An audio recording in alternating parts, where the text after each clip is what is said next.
So this is a mixture problem, and we have other types of mixture problems. This is where we're taking two quantities and mixing them together, and they have a value, so that's why it's for the value problems, but we'll read it and see what it says. Orlando is mixing nuts and cereal squares to make a party mix. Nuts sell for $7 a pound, and cereal squares sell for $4 a pound. Orlando wants to make 30 pounds of party mix at a cost of $6.50 a pound. How many pounds of nuts and how many pounds of cereal squares should he use? Okay, so he has nuts and he has cereal squares, okay, to make the party mix.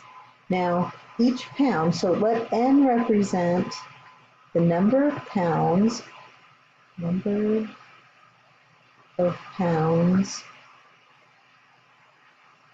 nuts, and let C represent the number of pounds of cereal squares. Okay, so we know the value of each pound of nuts. Each pound of nuts is $7. So if you're making this mix, it's going to cost you 7 times the number of pounds of nuts you have, plus 4 times the number of pounds of cereal you have, okay? And Orlando wants to make 30 pounds of party mix at a cost of $6.50. So right here, this part, 30 pounds total at $6.50 a pound.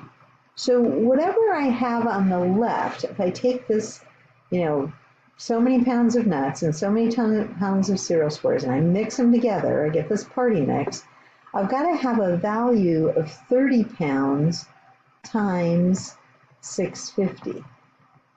Okay, that's what it's telling us. We want this to equal 30 times $6.50. Now, you'll notice right now I have an N and I have a C. Well, that's going to be a problem, so I've got to fix that. And the key comes in the 30 pounds.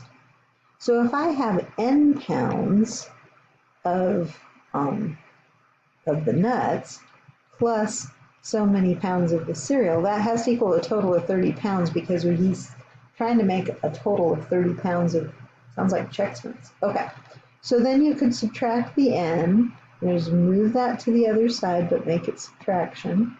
So 30 minus N. And then you can have a representation for C, okay? So I haven't done that before with the little arrow thing, but I know some people do it that way, and you might find it easier.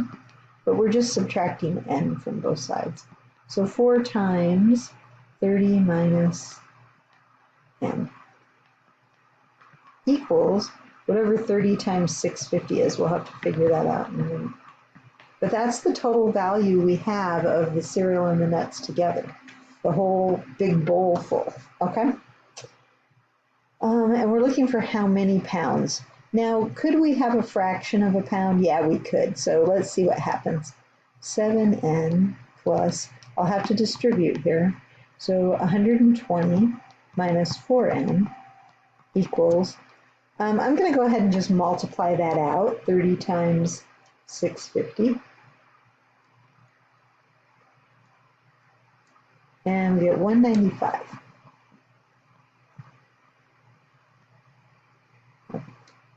So on the left, I have 3N, 7N minus 4N is 3N, plus the 120. Now, could I get a negative answer? No, I can't have a negative number of pounds. Subtract the 120. So I get 3N equals 75. And then I'm going to divide by 3. And I get N equals 25.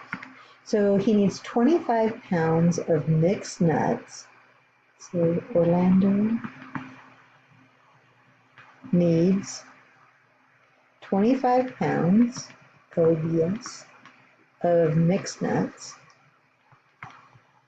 This is good to know because he's got to go to the store and buy this stuff. 25 pounds of mixed nuts, and Now, he needs a total of 30 pounds, so 5 pounds, and that comes from right here, 30 minus 25, 5 pounds of cereal squares. Now, in the real world, you'd get more cereal than you would the mixed nuts because they're more expensive. But look at the price. The mixed nuts were $7, right? And he's selling his mix for $6.50 a pound. So yeah, it was going to have more nuts. Okay,